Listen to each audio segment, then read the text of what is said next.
All right, welcome to today's podcast episode. And today I'm joined by my powerlifting coach, Devan Tenney of Triumph Strength and Performance. Devan's a coach based out of the Northeast, and he's one of three coaches who's on Team Triumph. He's been on this podcast before. I've also had Chris, who's another coach for Triumph Strength and Performance, on the podcast, and then I've been on their podcast with Chris, Devan, and Andy. I've been friends with the Triumph guys for a while now. I've been working with Devan now for over 2 years, I think. He's definitely been a very influential coach for me, probably the most influential person in my coaching, you know, journey, I guess you could say. All right, so we covered four main topics today, and kind of a wide variety, some programming, some workflow type stuff, systems type stuff. So the first one, or the main one of the episode that I think we spent the most amount of time on, was what we've changed our minds on. And we really just covered different things, whether it's X's and O's of coaching stuff, programming, technique, or even just like marketing type stuff. What are some things we've kind of changed our minds on over the years? The other big one was some workflow stuff. We kind of went into how we manage our clients, how we manage our businesses, and how we kind of plan for the week and have our workflow kind of laid out, whether it's scheduling, communication, and then even how we lay out our setups to kind of allow us to handle so many athletes. We also touched on programming stuff too. So the big one was singles on non-primary days. So oftentimes we think of singles in powerlifting, we think of one at 8, one at 9. But a lot of times we can use singles in other ways too. We can use them on secondary, tertiary, quaternary days even. We can use repeat singles, multiple singles. We can go heavy, we can go light. And we can do this with all three lifts, although our general consensus was we generally are going to see it the most on bench press, the second most on deadlift, and probably the least and rarest use of secondary day, tertiary day singles on the squat. We kind of covered the reasons we might use those. And then lastly, we covered frequency and when to increase frequency and some of the things we like to look for before increasing frequency and why someone might increase the frequency of their lift, say from 2 times a week to 3 times a week or 3 times a week to 4 times a week, etc. So those are the four main topics we covered. If you enjoy this episode, leave a like, comment, subscribe. Devan's information is going to be down below in this description. All of his information will be down below, whether you're on Spotify or YouTube. All of his information will be down below. And then if you're interested in powerlifting coaching, the link down below to my link tree, you can find my info on how to inquire for coaching, as well as just more information on my services and things I offer as a powerlifting coach. So without further ado, enjoy. Alrighty, sir. This is your second or third time on? Second time? Second time, Yeah. 100%. Yeah. For anyone who doesn't know, Devin's my coach. Um, so yeah. But we're gonna cover a couple different topics. The first one was basically what systems do you have in place, whether it's like daily or weekly, that help you like manage your workflow? Because you coach how many people? I'm at 41 right now. Okay. Yeah. So like how do you go about managing that and organizing everything? In terms of like business structure, I Like, assume. I mean, I guess I'll start here where for me, one thing I've done, and this is kind of credit to Andy a little bit, I have a whole Notion Are you on dashboard. Notion? I was about to say, I know Yeah. exactly what you're about to say. No, mine's not as cool as his. Mine's nowhere near as like he runs his entire life through his, I'm pretty sure. I just Mhm. have like a to-do list, and it's organized by day. So like, I have like the tasks I need to have done by the end of today. Same thing with tomorrow, same thing with Thursday, and then whatever needs to be done by the end of the week. And then Mhm. I can just work through all these different tasks, and they're categorized. So some are coaching, some are business, some are marketing, and then some is just general life stuff, like personal finance stuff or whatever. Mhm. That's the big one for me. And then I also have like a Google Calendar on there, which I don't really use that, to be honest. And then I have like links to all my different Google Drives, so like I can quickly get to like client programs or whatever. Otherwise, I don't have anything too groundbreaking. Um, but yeah, I mean, I don't know if you have anything similar. Yeah, You get the I feel like communication too. yeah, I'm the type of guy who would use Notion for sure. Like I wouldn't be surprised if Andy convinces me to start using that this year, but I just haven't got around to it. I like how I have everything organized right now. Um, but yeah, in terms of workflow, I also used to be the type of person who was like, oh, I should use Google Calendar, but I don't until I actually really got into it. And like this sounds kind of me. I don't know if like people do this or not, but I have like so I have my laptop and my monitor. Like I have Mhm. two screens, and on my monitor, I always keep the same tabs open at all times. Like I never close them. And I'm looking at them right now. There's a few. Basically, I just have like a window open for of coaching stuff. So I've got Google Drive, Google Calendar, got my coaching master sheet. So basically, like the due dates of all my blocks. I have a tab on there for like competition dates for people I coach, other things like that. Inquiry form, some finance sheets, my website, and that's it. Yeah. But I always like look at like first thing I do every single day is I look at my Google Calendar and I try my best to keep it up to speed. Like you saw I sent the message to the chat like first thing in the morning. I look at my calendar. I was like, oh, I got my podcast with Jake. I got to train, get work done, and then I have another meeting with Andrew later today too. But yeah, Google Calendar I'm really big on. Um, if anyone who works at Google is listening, I wish we could color tasks on Google Calendar. That's the only flaw with it. Apparently, all tasks have to be the same color, which is stupid. So I never really use the task function. I always just do events. But yeah, Google Calendar, I have different calendars like for myself, for coaching and finance, and then just the default like birthdays and holidays one. But yeah, big on Google Calendar.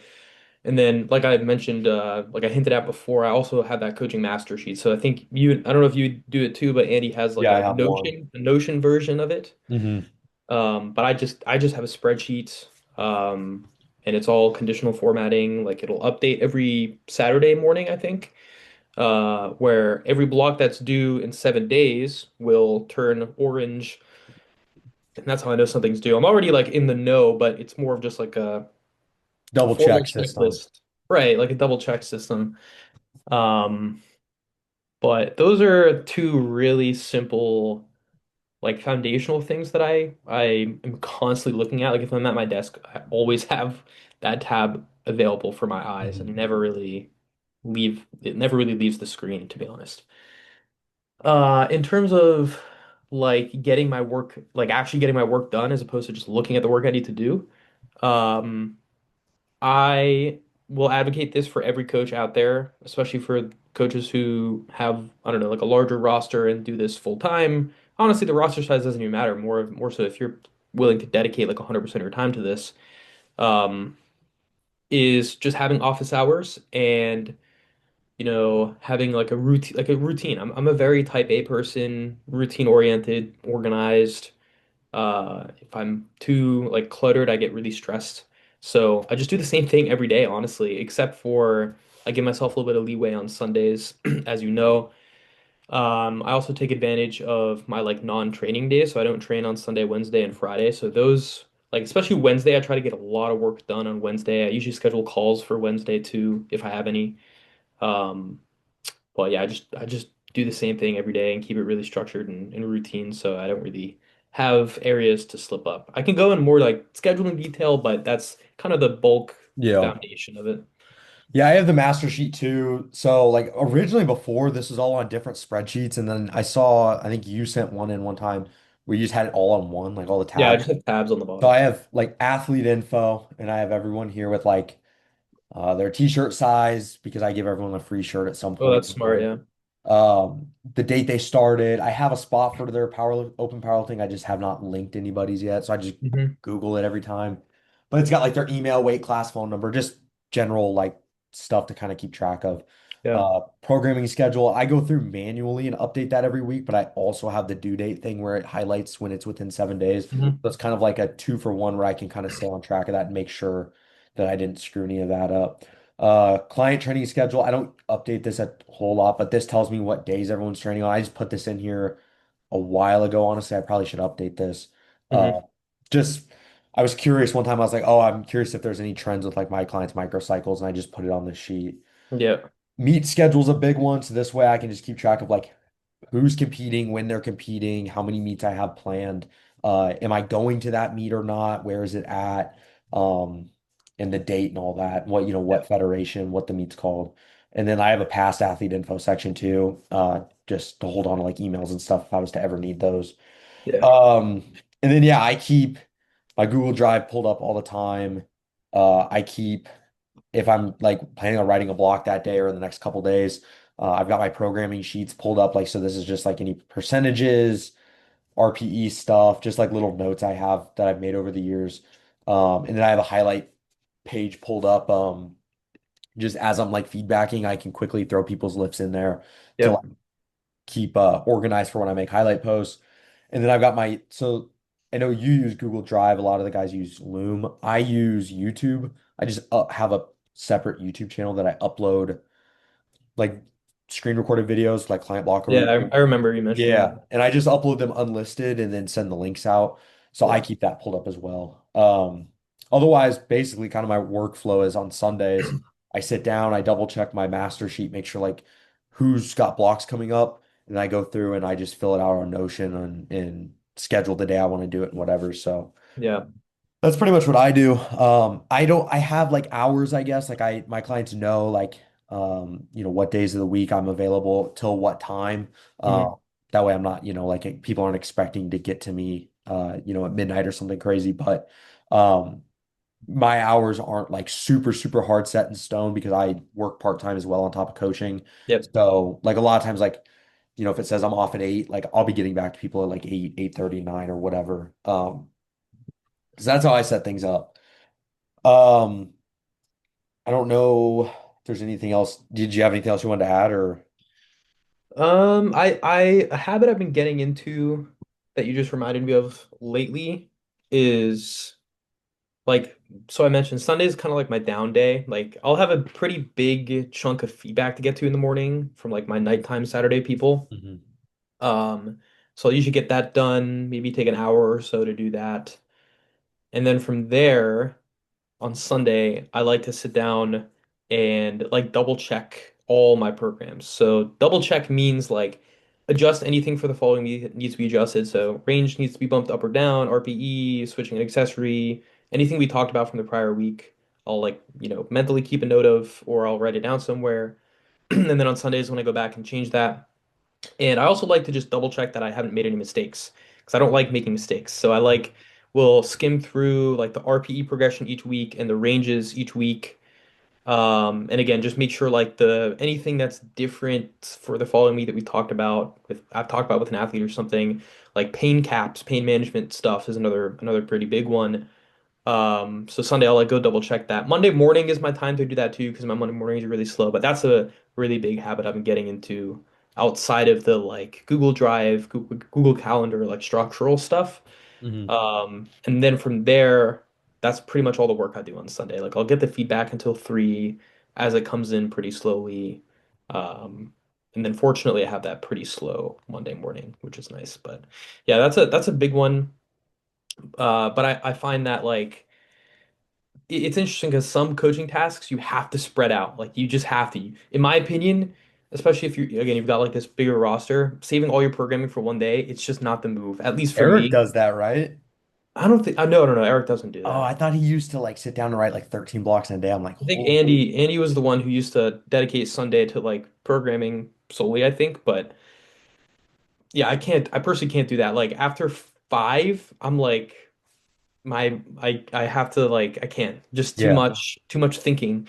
Um, Even if I like take half an hour of a break in between, but it's interesting because yeah, some things need to be spaced out, but some things don't. Like the double checking thing, if I were to double check every day, it would get a bit like redundant and time Mhm. consuming. So that's why I save that for one day. But yeah, Programming to me is one of those things where like it's very mentally engaging. Like you're just diving into the sheet.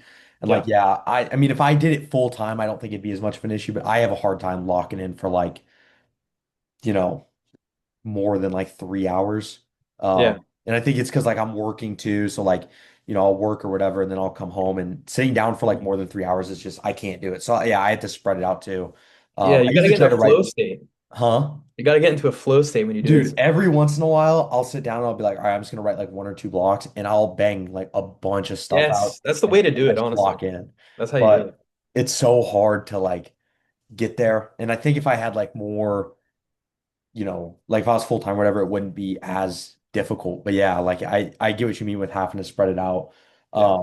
For me, it's like I can program, I'll write a few blocks and then I can keep doing coaching stuff, but it's other stuff. It's like, Right. I work on an info post or whatever.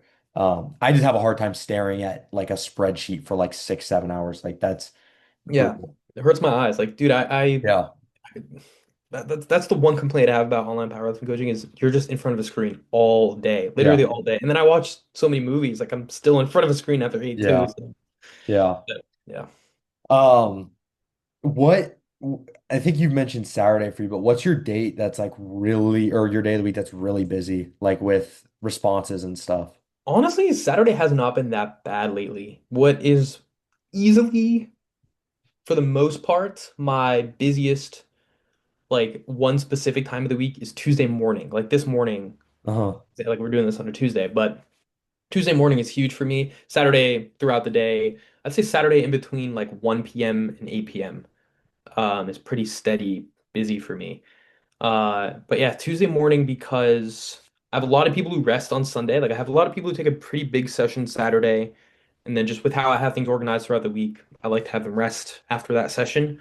Yeah. Um, so Sunday's a pretty common rest day. I also like giving people a rest day on the weekend anyways, but yeah, Sunday rest day, and then that means a lot of people train Monday. So I Hmm. have a lot of Sunday resters and a lot of people training Monday. And for whatever reason, if I coach you and you're listening to this, for whatever reason, I have so many people who will train at normal people hours and still update me like 1 a.m. So I Uh, wake up to like on Tuesday morning, every single week is like 20 plus people, and that will take me a good 2 hours to get through, sometimes a little more. Usually around like an hour 45, 2 hours. Uh, but that is by far the busiest. Saturday is also pretty busy. Fortunate the Saturday morning is not bad. Usually I just get the feedback done and then I go to the gym in the morning on Saturday, get that out of the way. So I'm pretty much prepared to tackle the influx of messages that come on Saturday because I have a lot of people who train on Saturday. It's like the opposite of Sunday, pretty much. yeah, for me, Tuesdays are busy because like you said, like generally people they don't really typically want to train Sunday and they typically Saturdays are big days or Fridays and Saturdays are big days. Yeah. So yeah, Tuesdays are busy for me, Wednesdays are pretty busy for me. Saturday during the day though isn't as bad for whatever reason. So all right, we'll move into some of the actual coaching powerlifting related topics. Um so starting off, we want to talk about what were our things, coaching related stuff, programming, technique, whatever, things we've changed our minds on. I know my big one is training in, but uh, Ah, you're a big taper guy. I was. I'm not anymore. I'm not anymore. But did you have anything that comes to mind? Probably a lot. Oh, okay. So I got two things. Two things. Even though I could probably say a lot of things for this one. So one is business related, one is like I guess pain management related. But the first one is for the coaches, I think worrying about like the future of this profession is not a bad thing. I was thinking about that today because if you so let me rewind, right? What I mean by that is I personally myself have a lot of anxiety and just like nervous thoughts about what I'm going to be doing in the next 5 years because it's like I'm not guaranteed to be doing what I'm doing right now next year or the next year or the next year. And Mhm. that scares me. Like I like security. I like like a nice wind down secure life. But I'm always worried about what the near future is going to look like and what my next job is going to be after coaching because I'm not going to be coaching until I'm 65. I can just about guarantee that.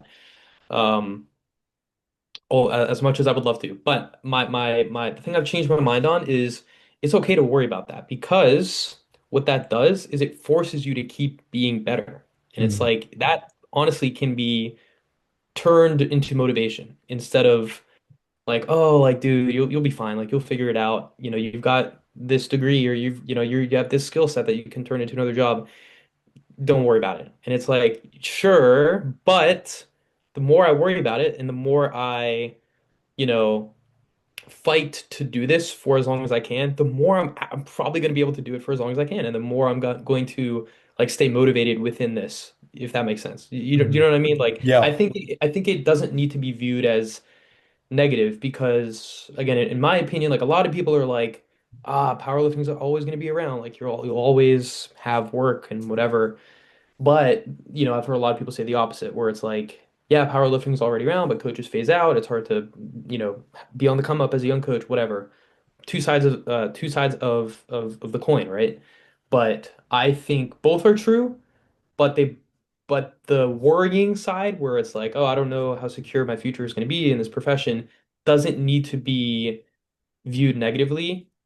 I think the truth of that needs to be embraced and used as motivation. That's what I've changed my mind.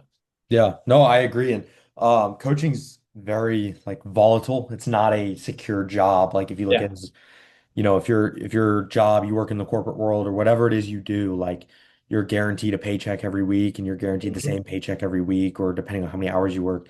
And like we've talked with Brad Couillard before, where it's like have a couple clients, don't want to work with you anymore. It's like your pay is now less. You know what I mean? You're Yeah. making less money and um that's not something that's talked about a lot. And I know we talked about this with John Song a little bit as well. Um, but yeah, no, that's very uh like it's something we have to think about. And I think we've talked about in the chat where it's probably not feasible to be like a nationally relevant coach Hmm. and like be very popular and be one of like the I guess like premium coaches. It's probably not possible to do that forever. Where I think you can really probably make it a career for a quite a while is at the local level. Because there's always going to be athletes coming up. I haven't even been around powerlifting like that long. Like started competing when I was 18. I'm 23 now. But in my time, the local scene and the athletes I see at meets now, entirely different than who I saw, Right. 4 or 5 years ago. Completely different people. Not even the same athletes competing at meets. So like you're always gonna have new athletes coming up. You're always gonna have people at the local level wanting to compete and whatever. I think where it gets difficult is like you're probably not for, longer than a few years, gonna be able to like I look at like a Sean Noriega or a Steve Novi, like be at that prime level. And those guys have been doing it for a long time, but it's Hmm. probably not feasible to like make it a career if that is the ultimate goal. And I think like you've got to like own your local level, which is kind of what you and the TSP guys have done. That's what Eric's done. Where like I could see you guys being in it for a long time because you guys have like such a big local presence. So Yeah. um I don't know And if you have anything to add with that. I think this is also pretty obvious too, but like, I think a lot of people like they'll start to get momentum as a coach and they'll be satisfied with where they're at. Maybe they'll have what they consider to be a full roster, or income wise, they're happy with where they're at too. And then they just let off the gas. And I think what I just mentioned really applies here because it's like, oh, you've hit your goal, but if you don't keep setting further goals and continue to try to grow and not accept the fact that, dude, you're not, if you don't, if, like, you're not going to be here forever. Like, you just aren't. But you can really put the effort in and the deposits in to maximize how long you're going to be doing this. But you have to keep doing Yeah. what you did that worked. Like, you can't let your foot off the gas. Like, you just straight up can't. And that's how coaches phase out. I think there's other reasons, but that's another big one in the same vein that I think a lot of people make the mistake of is they get to a point that they're happy with and then they stop and as a result the rate of their inquiries stop, their popularity stops, they stop posting, they stop, maybe their service diminishes, things like that, and the roster size will go down. And now your roster size is five people less. It's that much harder to grow because you have five less people that you coach that you can, they're referring you out to other Mhm. people basically. So I think that's I guess a similar thought to what I just mentioned, where it's like, yeah, you can't let your foot off the gas. You should be worried. Like, and I don't mean that in like a scary or negative way, but yeah. Yeah. Yeah. One thing you talked about was, I think when we were originally talking about doing the podcast, you were talking about one thing you changed your mind with was like you should care about your marketing, I guess. Hmm. like, and that's one thing I've like this year, I've really, really since like December, I've really put my foot on the floor with the marketing Hmm. stuff and like making sure highlight posts are going out consistently. I'm active on my story. I'm trying to do more podcasts, YouTube videos. Like I have a YouTube video coming out today, like in Hmm. an hour and a half. Go. This will come out next week. So I've been trying to be more active in that space. And I think like we've had discussions about that. But like, yeah, that's true. Like it is like if you're a good coach and let's say like we'll just use random numbers here and say you're gonna have 3 to 4 random drops in a given time frame, right? Where we'll just say 6 months. You're gonna have 3 drops across 6 months, whether that's your fault or not. People are gonna come and go, right? Hmm. People have stuff come up, they don't want to compete anymore, whatever. If you can't actively fill those spots or fill more than those spots, your roster's gonna shrink. You could be the 100%. best coach in the world, but if you're not adding athletes to your roster, like you could have 30 athletes. If 3 or 4 drop off over a 6 month period and you can't keep the inquiries coming, like your Yeah. roster's gonna shrink. Yeah. So, yeah, I think being active on the social media and then also just providing a good service is like the number one thing. Yeah. Yeah. Of course, that's the baseline, I guess. Yeah.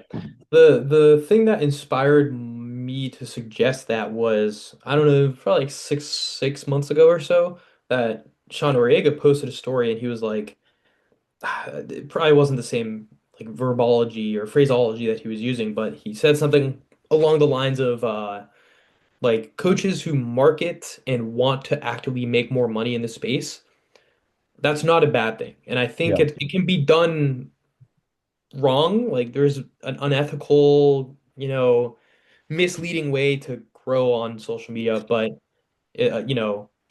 I think it's frank. It shows that the coach wants to be coaching. Like you yeah, will not be coaching if you are not staying relevant. Um, Somehow, whether that be on social media, whether that be with the athletes you coach, maybe you coach a couple high level lifters, and that's how your name stays relevant. But it's like you actively pursuing more income and more money and more, you know, you get the point, like growth in your business does not mean you only care about the money. yeah, And only care about the bad things. Like if I could never post on Instagram again or try to actively market my business or whatever, I would 100% do that if I had the steady, inflow of, business and clients and whatever, but I won't unless I do that. So that's why yeah. I do that. And it's because I love coaching and I want to coach. So it's not because I'm trying to make a quick buck because it's hard to do in online powerlifting coaching. So We're not in this because it makes money. It doesn't make that much money, let's be yeah, honest. it can, but Yeah, I you mean, have to yeah, do these things to get there. So yeah. I think it gets a bad rap too often. What in your opinion, like, I mean, we could do like a little tier list type thing. What are the different like marketing strategies and what do you think benefits coaches most? Like for me, I think going to meets is like amazing.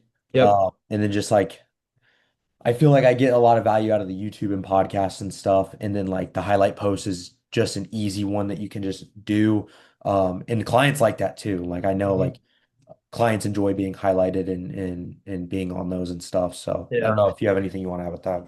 I have three big ones that come to mind. And are these the three most important? Maybe not, because I think there's some more obvious stuff out there, like just doing your job well and, you know, being present at meets and things like that. But the three ones that come to mind are coaching high level lifters, to be honest, is a big one. Content is another big one that a lot of people disagree with, but a lot of people do agree with. And I completely forget what the third one was, honestly, but it'll probably come to me. But coaching high level lifters, I think, is extremely important if you want to, uh, like, you know, stay coaching, I guess. You don't need to have the strongest. Oh, the third one I was going to say is, and this is probably the most important in my opinion, is just how much your roster is progressing. And that Mhm. kind of goes with content in a way that I'll explain in a second. But yeah, like don't need to be coaching these strong lifters, but it helps. Like it undeniably helps. Uh, pretty simple, right? Like people will see the strong lifter. Oh my God, who's this person's coach? They're making really good progress. Maybe the strong lifter has a lot more followers and more attention. Your name is associated with them. You will gain popularity and perhaps inquiries due in part to their success that you are helping them make. The next one, content, pretty simple. I think a lot of people don't need content to grow, and that's 100% true. Look at Mac. Well, I don't know if Mac Rowan is a good example now because he's, powerlifting now, and that is content. John Song is a really good example too. He is growing a ton with the pain management and the PT and rehab side of things. That's his niche. That is why he's so popular. He Hmm. also coaches really high level lifters. Oh my God, look, John coaches Angelo Fortino and Anthony McNaughton and other people, right? That's why he's popular alongside the PT stuff. But content helps a ton. Frankly, I'm really impressed with some of the upcoming coaches who in 3 months they got a full roster because they're just spamming content. You cannot deny that that is working. It is Yeah. clearly working for them. They're going from, I don't know, 10 lifters to 50 lifters in 3 months. Whether they're doing so ethically or not, it is working. And I Hmm. think you can do so ethically, 100%. And you have to do so in a way that is smart too, and will get people's eyes on it. That's a big one in my opinion. It's just staying, honestly, I don't know if content's even the best way to classify this. I guess staying present on Instagram specifically is a big one. And the third one, which in my opinion is the biggest one, is your roster progressing?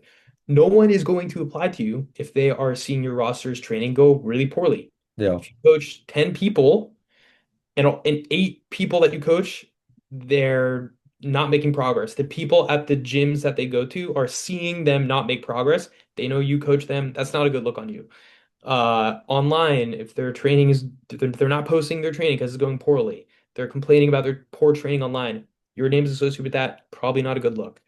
Um, Similar to the coaching high level lifters thing, if that high level lifter is having really shitty training for a year or 2 years and you're coaching them through that, that's a bad look. Like the fact of the matter is if your roster is making progress, people are going to like to see that and they're going to want to make similar levels of progress. It carries the same weight in the opposite vein too. If you're coaching 50 people and 35 of them are not hitting PRs, not making progress, people are not going to like to see that. So I think those are three really, really big ones. Specifically the progress one, if you want to like get inquiries, keep growing, stay relevant, stuff like that. Yeah. And I think the most important, like the foundation needs to be offer a good service and then, like you said, be good at your job, which gets the people good at or making progress. Right. If you're good at the troubleshooting and you can make the adjustments to programming and technique and whatever. Did you have a second one or was that Another, I guess, well, what I was gonna mention is, there's not much to really harp on here, but is that getting better and smarter at movement prep is really important. Uh, I have strayed away a lot from like load management to help people's pain. And I like it a lot more, honestly, as opposed to like, oh, your back hurts, we'll pull back for a couple weeks, do some SSB instead of low bar, whatever, Mhm. you know, changing the programming to help the back. If we can just do one or two drills, like, fix the deficit that there might be, do a couple drills to or even just accessories done better, like split squats for the lower body are a really good one if they're done, a certain way, loaded a certain way, whatever. Uh, and we're opening up some more movement options through doing that, allowing the person to just move better and have higher quality, technique and movement, etc. And within 1 or 2 days, it fixes the issue as opposed to needing to adjust the system and detrain and then need to retrain again. That's something I've changed my mind on for sure. Is just like honestly defaulting to that when someone gets hurt over too much load management. So Yeah. Yeah, I did the John Song membership or mentorship and that opened my eyes to movement prep and using drills to kind of open up additional range of motion that someone might be missing. And yeah, I've ran a lot of people through the table test and then give them whatever's needed to alleviate said pain or whatever um or fix some sort of imbalance or whatever. Um, for me, my thing I've changed my mind on and have completely pivoted in my system is how I peak for meets. I used to be really Mhm. big on tapering. Now, my I've talked with Eric about this specifically is when I used to taper people into meets, I was not necessarily doing the big giant peak, ramp up fatigue, have someone feel wrecked, and then this big pullback, and then just pray they feel good on the day. Like they're gonna feel good, they just may not feel strong. They're gonna feel Yeah. recovered. That's not necessarily how I would do it. I would ramp up. Yeah, we would hit some at nines or so, like a week out. Like it would be pretty heavy, but then the pullback was like pretty much as minimal as I felt like I could get away with. And that's because I think, and this still is true. I still think this now, but I think it's better to be, pull back a little less than too much, whether you're training in or tapering. So now I would say like my week of that taper week for people looked kind of like a train in week, even though we went really heavy the week before. Yeah. Depending on, I'd be a little more aggressive with the pullback and depending on schedule and stuff, but that's kind of what it looked like. I've pivoted entirely now too. If someone runs 4 week blocks, they're gonna train the regular 3 weeks up till the week of the meet, and then the fourth week is, if the schedule's aligned, they're gonna train a regular week. And if they have like a primary delta at the beginning of the week, I'm just gonna pull like that session back or whatever.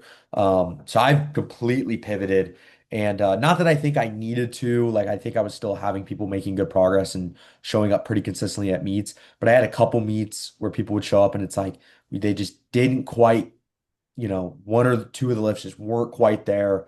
And I just decided to like kind of move away from that. And I just think like maybe 9 out of 10 meets, or we'll just use the number, like I was 90% confident with people going into meets before, and I think it worked 90% of the time. And now I'm like 100% confident with people heading into meets and showing up about as strong as they are in the gym.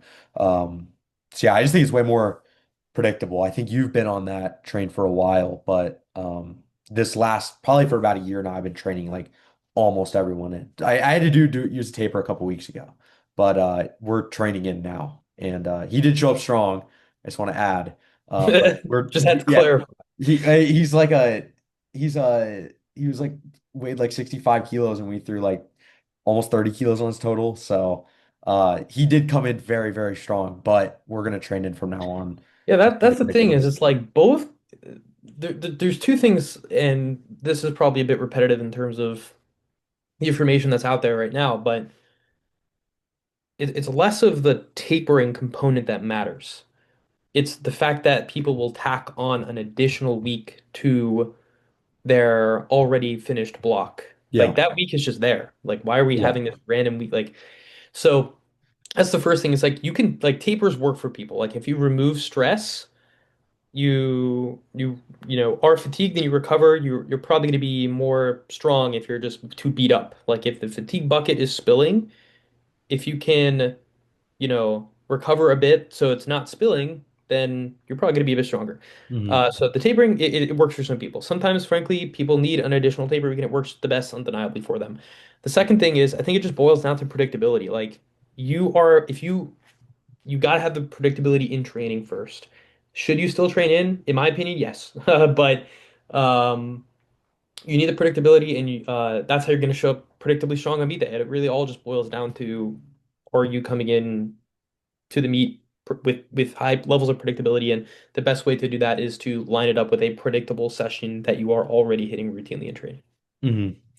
Um, I think the only con to training in that I've noticed that I've felt is if you have an athlete for maybe someone inquires with you, and you work with them for like 5 weeks, 6 weeks, I'm probably going to taper them. And the reason being, or use the additional taper week. And the reason being is I need to see them lift heavy close to the meet. Because I've never seen them lift heavy, right? Like we don't know where that top end is. So I need to see them like load something heavy. But I think the con to training in is that you don't necessarily always get that. Now, if you work with someone for long enough, the predictability is there. You don't necessarily need to see an RP9 single. You can see that 5 weeks out and you're fine. It's not a big deal, Mm. or 4 weeks or whatever. But the problem is, like, for example, my client Sean, he competes this weekend. He competes Saturday. And he hurt his wrist. He could not deadlift. He could not bench. He could not squat. Like his wrist was really messed up. So we missed like 2 weeks of training in his like heaviest singles of block, or heaviest singles of prep block, which was like the 4 week out, or the block that ended about 4 weeks out. So we missed some training. Like he was not able to squat more than like 120 kilos. He could do some high bar, but like it was nowhere near as heavy as he could low bar. Couldn't really deadlift, couldn't really bench. And now we're training him in because that's the way the schedule lines up. And I think that's one thing that's gonna I think he's still in line to have a good meet, and his strike rebounded really quickly. Mm. But it is something where I'm a little nervous going into this meet because I haven't seen him take like something really heavy, and like it's been like 3 months now since he's like Yeah. really loaded the bar. And the last time he loaded anything, over an RP 8 was probably, well, I should say anything 9 plus, because he's hitting some eights and stuff now, but 9 plus was probably doubles like 3 months ago. Yeah. So that's the only con. And I've had people, inquire and they're like 4, 5, 6 weeks out or whatever. I'm gonna probably try to taper them in. And then we'll look to train it after that or whatever. Just because I do like the added advantage of seeing them lift heavy, like real close to the meet, and then building attempts off that.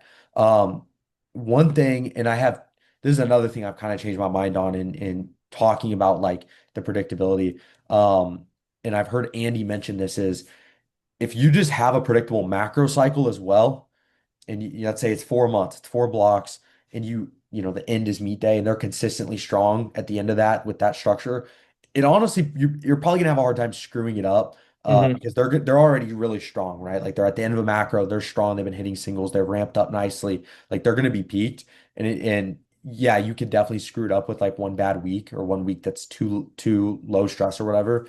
But generally, you're probably going to have a hard time completely ruining it, I would say. Mm. And I'd say I agree with that. And one thing that I've changed my mind on now, kind of piggybacking to macro cycles, is I used to never plan macro cycles long term. I would line block lengths up with a meet, and I would have a general idea of, okay, we're doing triples on squat right now, so we'll do doubles next block, then we'll move into singles as we get closer to the meet. And there would be a general plan. But now I'm like, really laying out the game plan. Here's all the rep ranges we're going to move through. We're going to go triples for 2 blocks, doubles for 2 blocks, singles for 2 blocks, or triples, doubles, 2 blocks of singles. Here's what the secondary day is going to look like. Here's kind of the weights I think we're going to be taking on each week so we can kind of control progression as we go to the meet. Like I'm really laying the whole macro out. Hmm. And that's one thing I've definitely changed my mind on. And it was the thing that really started me doing this was the Powerlifting Now video that Keenan made on, I don't remember what it's called, macro cycles or Yeah, like planning. loading, like Yeah. pacing basically. And I had a sheet similar to that I would, a tab that I'd throw on my lifter spreadsheets that would schedule out prep. Hey, here's going to be block one, block two, block three. But now I've really laid out entire, weight targets and stuff. Now, I don't think you necessarily have to do that. And I didn't do that for a long time, but that's one thing I think is really helpful. Is planning these macro cycles long term, having like a general structure you like to follow with an athlete, and trying to string together momentum. Like I have a few lifters competing at Arizona State champs, 3 lifters doing that meet, and they all run 4 week blocks, so their blocks are starting to line up, and it's so nice because their training is going so predictably right now because Yep. we've just strung it along perfectly to like really ramp them up like as we get close to the meet. So that's another one I've changed my mind on. It's like I think macro cycle planning, if you asked me 2 years ago, I'd say not really important. Don't worry about it. I've changed my mind on that. I agree for the most part. And I don't know how comprehensively I am planning long term. I would Mhm. say I'm more in the middle. So what I do a lot of the time, pretty much every single time for everyone I coach, is I'll have a rough idea of how many blocks I want to consist, or how many blocks I want the macro to consist of. So usually 3 to 5 blocks, usually around 4 blocks is like my sweet spot that I find, like going 4-3-2-1 or 3-2-1-1 or something. Um, but I'll have that, and I'll have a rough idea of where I want top set rep schemes to progress to and from, but I don't actually write and plan those out. Yeah. And reason being is I don't want people to get too numbers oriented.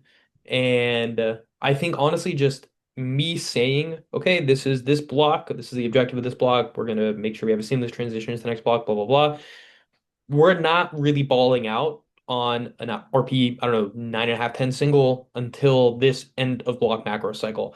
And I think that is enough to help people see the value in pacing. Keenan's Powerlifting Now video was fantastic. It was probably my favorite one on Powerlifting Now. And I think it is a really good representation of, dude, numbers matter. Like you pacing top sets and capping people matters. And Hmm. that's where macro cycle development is extremely important, in my Yeah. opinion. When in doubt, cap the lifter. Dude. All right, I'm gonna go a bit off topic, but you get the point. I agree with everything you're Yeah. saying Yeah. 100%. I had a lifter, I don't know, intake call with a lifter where they mentioned, oh, I've heard that you, from other lifters that you coach, are more like conservative with like progression and top set loading, and you just kind of like take the smallest amount possible when people are hitting PRs. And I'm like, I don't know why it was phrased that way, but it's like I think that, I mean, that's not the objective behind doing that.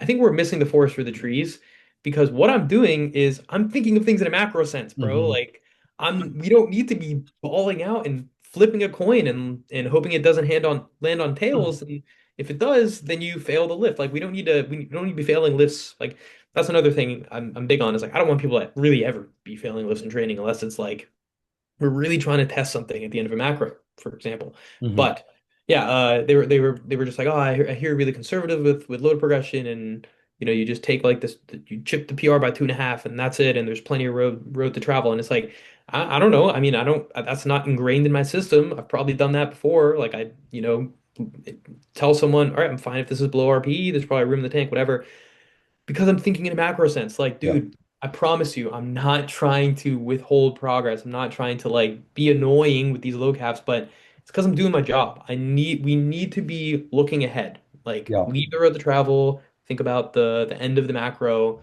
in terms of how hungry you are to touch a certain number. We don't need to be getting two numbers oriented every single block for sure. Yeah, my YouTube video drop in here in a little bit is literally that. Like it's a case study on my client Thomas and in our first prep together, and I really kind of just detail like here's the long-term approach we took to everything. And you Yeah. know, he started squatting when he came to me, he was squatting once a week, deadlifting once a week, and like twice a week. But the second day was like block press, like he was really benching like once a week. We'll call it 1.5. And I put his frequency very moderate. It was very, it was 2 days a week squat, 2 days a week deadlift, but that second day was RDL and like two singles, like just to practice something we were working on. And Hmm. then his bench, we did start benching 3 days a week, but the third day was literally two sets. Yeah. And that's the workload we needed, right? Like that was what was necessary to kind of get the needle moving, and he didn't need more than that. If you look at his leverages, he's going to be a full-blown 2 day a week deadlifter at some point. He's going to be a full-blown for sure 2 to 3 day a week squatter, like definitely two, and definitely like his third day right now is like one hardish rep set and then easy back downs. Or sorry, his second day he just squats twice. That second day is going to become 4 sets at least someday. The primary day is going to become 5 sets at least someday. So he's going to get there. Like it'll be necessary if you look at his leverages, but it's not necessary right now. And like, could I give him that now and could he make progress? Yeah. But Yeah. is it going to be faster than what we're making now? Probably not. And it's not needed. So I'd rather milk what we can out of the workload we have and then when that's necessary. Like we've already started to see his benches slow down and we've put more workload back in, or put more workload in, not back in. So yeah, I think there's two different types of progression. You have like progression of loading and how aggressive you're going to be with the PRs and whatnot, but you also have progression of workload. How is the volume increasing? How's the average intensity increasing? Because I think you can get away too with like kind of going balls to the wall with like some of the PRs at the end of the blocks and stuff. But that's if everything else is in check. Like if your rep work and your weeks 1 through 3 are in check and stuff, sure, yeah, you can go crazy with it. I think a little more often, but there's also nothing wrong with taking the 2.5 to 5 kilo, PR and moving to the next block and having room, to Hmm. take another 2.5 5 kilos on the next PR or whatever. Yeah. So yeah, It's so much easier to work with lifters who are fine with doing that. Like it can be tricky to navigate someone who's like, oh, like totally had more in the tank on this set to hit prescribed RPE. It's like, okay, I'll just write the RP lower for you next time or yeah, something. But it's like it's because I don't want them to view me as like the bad guy or the one who's withholding them or limiting them. But yeah, like what you said where it's like you've got to have like you've got to have the golden micro, I guess we can call it, yeah, before we can really start to get extremely intentional with numbers throughout a macro cycle. And I have so many people where we are really, really fortunate to be in that spot. I can write a 4 block macro where we're going on squat we'll go 4-3-2-1 or something. I know exactly what number they're going to end on all four of those top sets. It's like, Mhm. okay, we need this set of four to unlock this set of three, this set of three to unlock this set of two. Once you hit this double on block three, probably in the clear to hit this X kilo PR end of block, and we can push it a little more. But a lot of people are just like, I want to go even more ham or something. And it's like, if we test the waters a little bit, we might lose this momentum. Like we Yeah. could have one or two blocks that we just overexert and it doesn't end well. A lot of people need to understand, like, when you're in a spot where you can plan a whole block with numbers like that, that's incredible. Like that Yeah. is a deadly weapon that you should not unholster. Like you need to keep that like locked and loaded and keep that fuel going, right? You need to keep Mhm. that you need to not lose that basically because it's extremely important. Not everyone has that. I find there would be like there's oftentimes just two phases of training, and this kind of comes full circle with like program writing too, where it's like the or phases of where an athlete progress is at. One is you're kind of like in the exploratory phase where it's like, all right, we don't really know exactly what this person needs. We're still tinkering with some things block to block. Those blocks take longer to write because you're still trying to troubleshoot. And the Mhm. second phase is where I really like to have lifters at, where it's like there's almost no thought with writing their next block. It's like, all right, I know exactly how this block's going to go. It went that way. I know exactly how the next block's going to go. Mhm. And it's a really easy way to, I mean, it gets, it's a simple way to write blocks, right? If you have that level of predictability. But from a progression standpoint, it's so much better on the lifter because it's like you know how next block's going to go. We can keep this momentum going pretty easily, and we don't need to be, pushing different buttons to see what happens in someone's training. And yeah, that's why that's a golden microcycle, I guess we can call it. Yeah. But yeah, that was a bit off topic. But those are the two big phases I find with a lot of people. You mentioned the problem with lifters where they hit a weight and they're like, well, it was supposed to be a 7 RPE, but I moved it to 6 and they hit the cap anyways. And I always tell people like that's a good thing. And I Yeah, honestly don't have any problems with people being frustrated with that. I'm sure I have in the past. I definitely have in the past with past athletes, but my whole roster right now is pretty level-headed when it comes to numbers and stuff.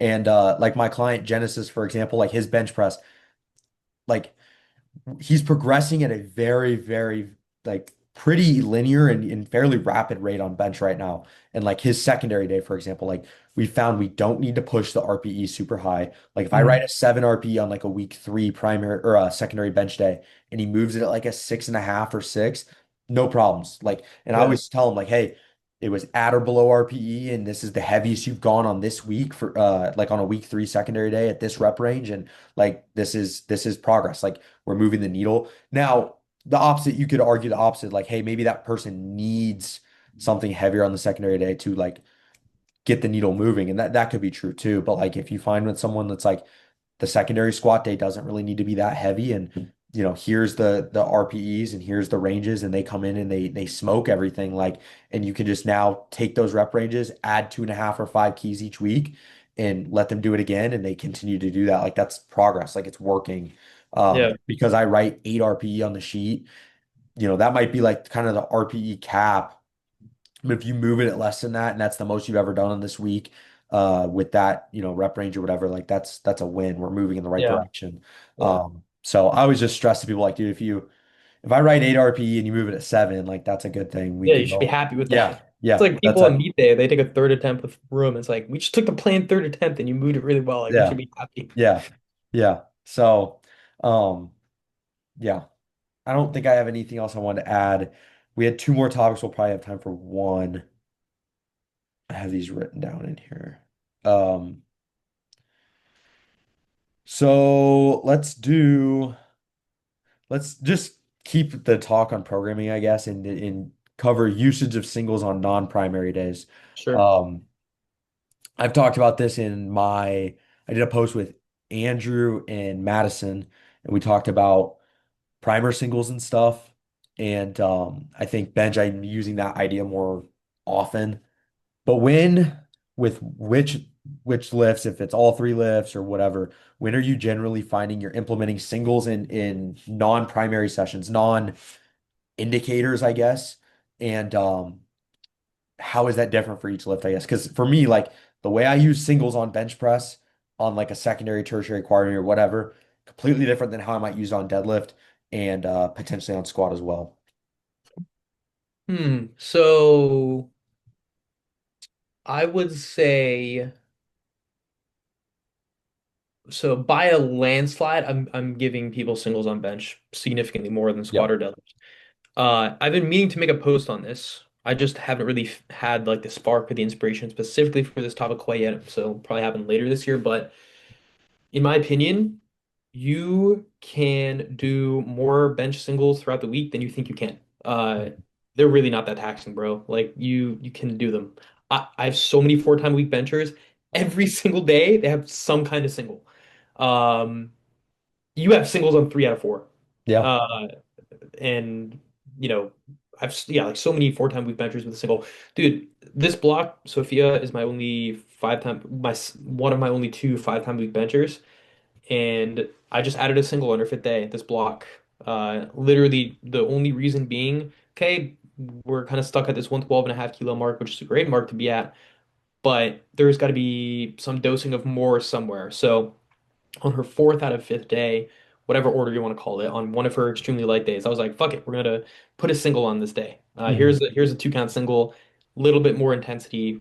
It just makes the process so seamless. It's like, okay, well, we want a little bit more intensity on this day. Should we, make this top set heavier? Maybe. Should we turn this set of 6 to set of 4, set of 3? Maybe.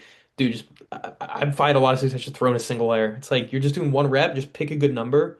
Doesn't need to be heavy. Could be sub 6 RPE. Do it 1 by 1 or 2 by 1. Mhm. There you go. There's a sprinkle of intensity that you need.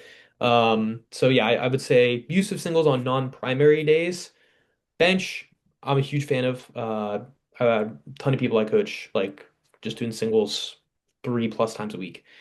Squat or deadlift, um, not as often because I just don't find that they're as like easily accessible, if that makes sense.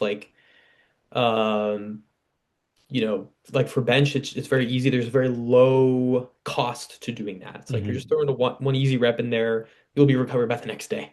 Yeah. Uh, versus Mhm. squat or deadlift, not so much. Yeah, I would agree on bench. I like, for example, I just wrote a block actually last weekend that 4 day week bencher. We kind of reworked some stuff with his program overall. But he has a bench single on every day. He's got one on the Monday set. Well, his schedule's changed, but even if we go off his programming before, he had a bench single on his tertiary session on Monday, secondary day on Wednesday, he had a bench single, Thursday had some practice like Larson singles, Saturday was his primary day. Mhm. So yeah, some athletes I have doing singles multiple times a week, sometimes multiple singles in a session, sometimes we might not even really be using those much. Um, for me, I think the single is the number one way, especially on bench press, to get intensity in the program. Like to just if we determine, hey, this person needs more weight in their hands more Give often. them a single. Yeah, that's the number one way. It's just the easiest way. Versus squat and deadlift, you could argue there's other things you should play around with potentially, because of Yeah. how fatiguing like a single could be. Um, I find like a lot of the time if I have a session where I'm like, I want to give a primer, right? I'll just think about like one of my clients is 3 days a week bench. Bench is Monday, Wednesday, Friday. Friday's the primary day. So Tuesday's like a semi-heavy top set, some easy-ish back downs, moderate back downs, we'll call it. When Wednesday, the middle session's that like primer single, like a heavy-ish, like 3 count single. And then we do some easy back downs that sets up the primary. And with that, it's like that single's going to go on the session closest. If I'm using a primary single, it's going to go on the session closest to the primary day, which would be that Wednesday for him. And then, follow with the easy back downs. But that way we get the intensity in his hands. The primary, the bar on his primary session on Friday doesn't feel like oddly heavy or anything. Like he's well prepared to handle this. He took within 10 kilos of this or whatever a couple days before. And it's not really fatiguing because the RPE was fairly low or whatever. And like you said, benches, you'll recover like by tomorrow. You can turn around quick on bench. Um, with deadlift, I actually do use practice singles on secondary days kind of often. So like I'll give someone like generally 2 by 1's my go-to, sometimes like 3 by 1. Where like, going back to Thomas's deadlift, his secondary days, 2 by 1. And that starts off at like 74%. It only goes up to like, I think 80% somewhere in there. Pretty light, sub 4 RPE singles, really easy. It's all percentage based. And we follow it with RDLs. So I'll do that with deadlift. And otherwise, I'm not really going to do that with squat. And the reason with squat is you have to walk everything out. There's a lot more going into it. And deadlift, I find like the added practice of just setting up and doing one rep can help when you're working on something technique wise. I think when you're not really working on something technique wise, I'm probably more inclined to pull it out unless training's just going well, then I'm going to leave that in probably. Squat, I rarely use singles on anything other than the primary day. And honestly, I'm probably more likely to just not see singles in someone's program for quite a while, until like the end of the macro. Like, I might have someone their secondary day is no singles. The primary day might be no singles for, 3 of the 4 blocks in a macro. I have had people where I use a single on the secondary day, but it's generally going to be like a pause single or a tempo single, some sort of variation if I feel like we need the intensity. But generally, I feel like I can get that out of a double or triple or something like that too. So, um, yeah, I agree with the bench. I'd probably use a little more with deadlift, and I've experimented with like really well leveraged pullers, using it on there, like using a true like RP4 single, like a legit single on the secondary day. But I haven't had a ton of success with that, so I wouldn't say that's part of my system really right now. But Yeah. squat, I'm rarely using it, honestly. I don't know if you see that much. Yeah, I would say the order of how frequent I will be programming a single would be bench, then deadlift, and then squat. Like squat the least, in my Yeah. opinion. Like I like to keep a deadlift single in for someone who has like a top-down setup on deadlift or like pulls hook and has hook issues. Those are the Yeah. two pretty common reasons. Like Garrett, my client Jamie. Jamie does 2 deadlifts, conventional deadlift singles every single week. Like primary and secondary day, pushing deadlift single like 7 RPE, 6 RB plus every single week, pretty much. And it just works for her. But yeah, people who have top-down setups, like Jamie, she just kind of braces at the top, goes down, grips the bar one arm at a time. Garrett has this very unique, like very upright, like shimmy kind of thing he does. Hmm. Uh, my guy Carlos, I keep a single in year round because he's had historical hook grip issues, and it's just a good way to get the dosing of heavy load under his belt. Macro one of the block one, looking at 2 RIR, like an 8 RPE single. Okay, there's road to travel. We can go 8.5, next block 9, and then we'll kind of send it a little bit on the final block. You know what I mean? Hmm. Um, Same thing with who else?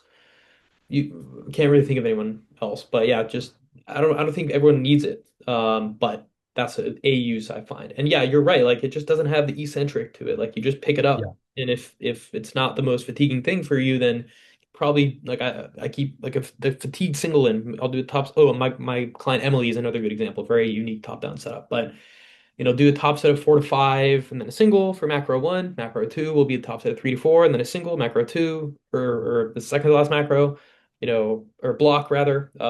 You get the point. Like you can progress the single outside of just loading if you have it after a rep set. But yeah, squat's definitely the least common lift I would give a single on. And I think the most obvious answer to like the question is that uh doing a single on a non-primary day is there for exposure to intensity and comp specific practice. Hmm.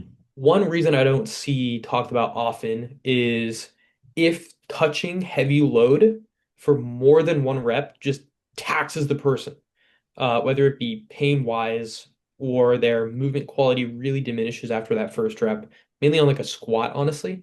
Uh, but they need something heavy. Like say we're doing a triple on the secondary day, we know this person on week 5 out of 5 needs 200 kilos on their back for a squat. We're doing this triple on the secondary day, but after rep one, they get so shifty off to one side on rep two, rep three, even more shifty, like movement just deteriorates pretty Hmm. much. Okay, if we and then they just get beat up for their primary day, maybe their back is hurting or hip or knee or whatever, because of that. Instead, let's just touch 200 for a single, and you won't have like this frankly crap movement on rep 2 and 3 because we're doing a single. Maybe turn it into a 2 by 1 or a 3 by 1. You know what I Hmm. mean? So I think that's another use is like just kind of programming around poor movement is definitely a valuable tool there. I did this once. I got this idea from Matt Cronin. I had a lifter who was just bad at rep work. Like Yeah. would load a single, but like doubles and triples. Like there was a noticeable drop off of how much load he should probably be able to do for two, or what the average person could do for two versus what he could do, and then even more for three. So I was giving him like a fairly heavy like 3x1 on a secondary day. That way he could actually load it with like the proper level of like load that I wanted to get, like the average person would maybe do, like for a triple at eight, like the average person, um, you know, let's say they bench two reds, 220s, like they're single at eight. Maybe they're gonna triple like 210-ish, right? For him, he would or 220 is a huge number. I was thinking 120. So we'll say 120 and 110. 110 is his triple.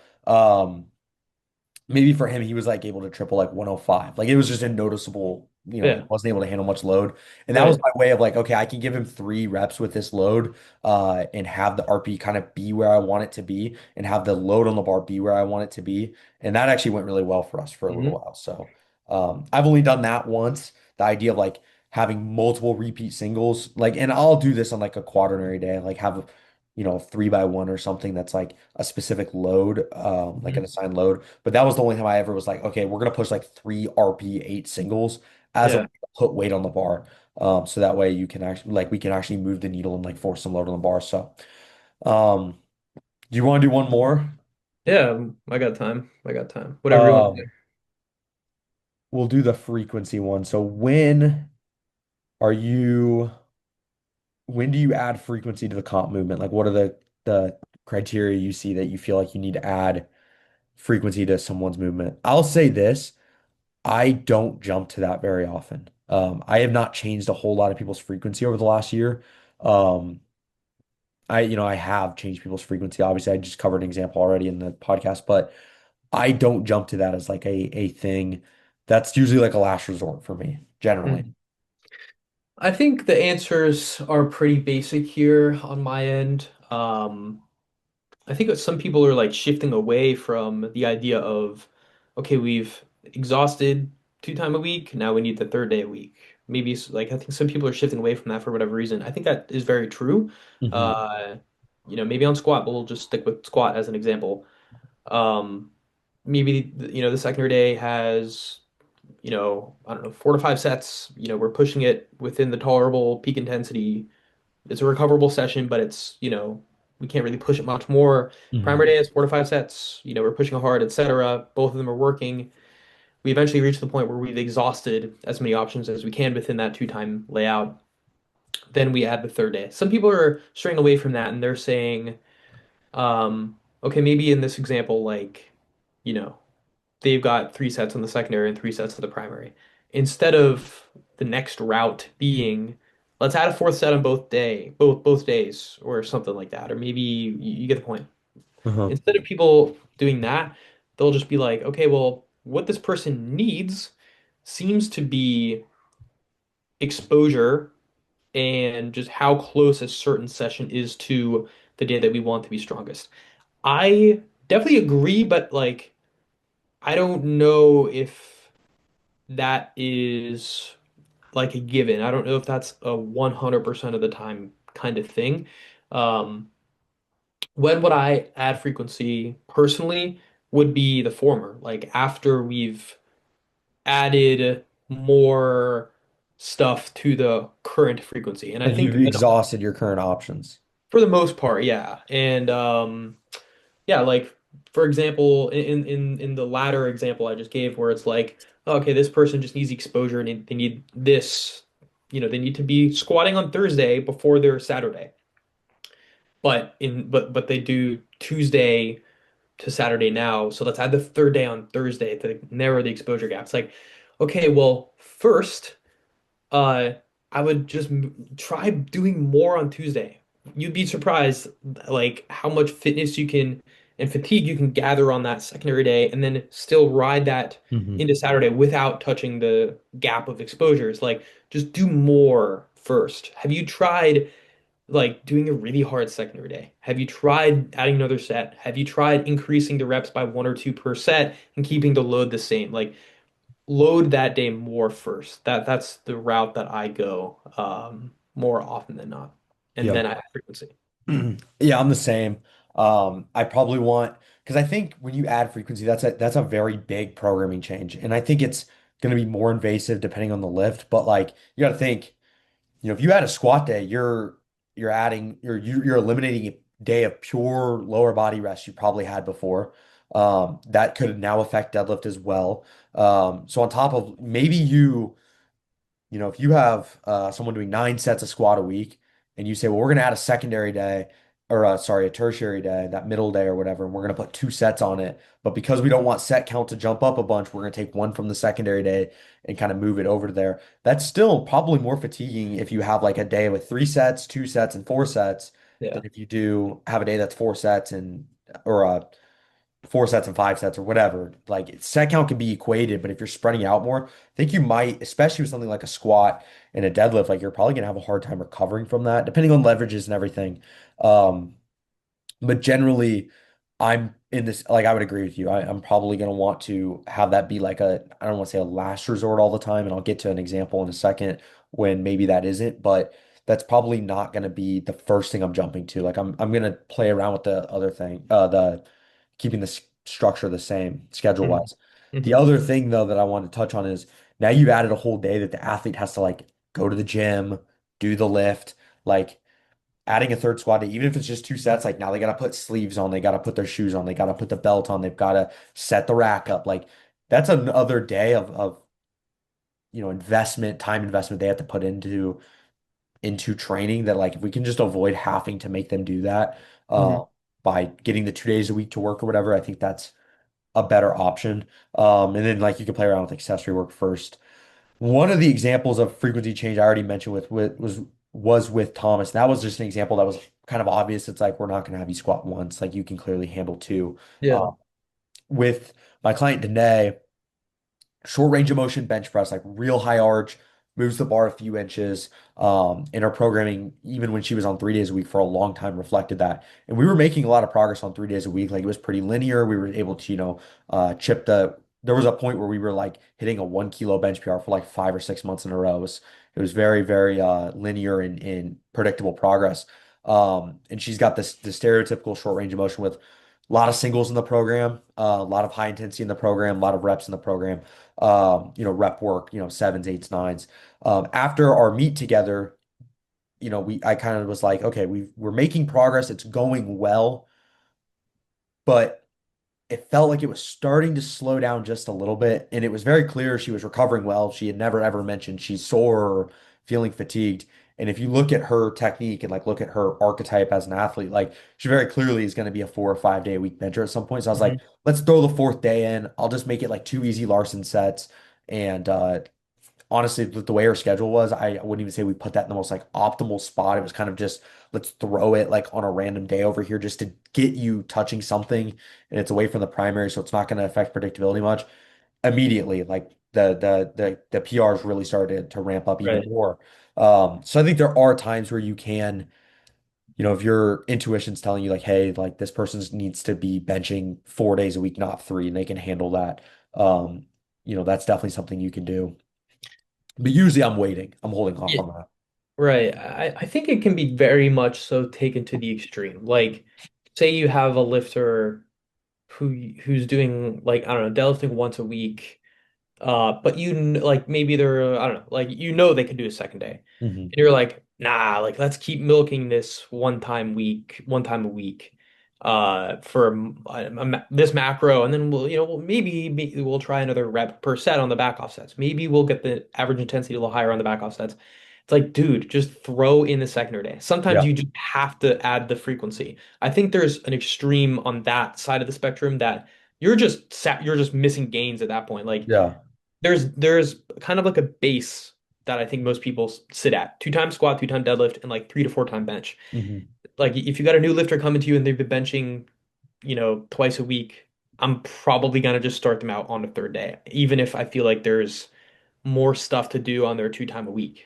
You know what I mean? Like there's context that's needed, but yeah, I think just starting people at the default and going from there is super valuable sometimes. Like you can absolutely like just straight up have much slower progress by not adding a day of frequency when it's safe to do so. You know what I Mhm. mean? But then, yeah, exactly what you were saying. Like my client Abby O'Brien, shortest bench range of motion I coach, literally moving the bar 2 inches, like literally. And she's gonna be benching 5 days a week eventually. I still have her benching four because Yeah. we're intentionally leaving the road to do more. We Yeah. know that more is going to be needed, but I also don't want to get to the point that we've already done as much more as she's going to be able to tolerate too soon. And then it's like, all right, well, there goes that. Sure, maybe we've gone from a 100 kilo to 110 kilo bench in this 3 to 4 month span from doing this more, but now we've run out of options. What more do we have? Do we add freaking sixth day? Do we do 6 sets of bench 5 days a week? It's like, I don't want her to get to that point. I would rather she get from a 100 kilo to a 110 kilo bench in the span of like 6 to 9 months or something, right? But during that, we are slowly dosing more, but also leaving road to do more. Like we're getting close to pretty much being fully exhausted within her 4 time layout. And, eventually we're going to have to bench five. But yeah, I would prefer if we're in that sweet spot, like, not benching like twice a week or deadlifting or squatting once a week to just get to the base, milk that base pretty much as long as we can, and then go from there for the most part. Yeah. Yeah, I would agree. And I think as always, it depends. There's gonna be times you want to milk it. There's gonna be times when like it's clear that the added frequency is needed. So, Yeah, do you have anything else you want to touch on? that's all I got. Alrighty, where can Okay. the people find you? I'll intro you in the, or I'll introduce you in the intro, but if you want to plug anything. Find me at TSP_Devin on Instagram. I do have a whole bunch of YouTube videos up as well on our team channel at Triumph Strength and Performance. Trying to post a lot more Instagram stuff on my main page this year, as opposed to that YouTube channel. So that's going to be where the vast majority of my stuff can be found. Alrighty, appreciate having you on. Yes, sir. Appreciate you too.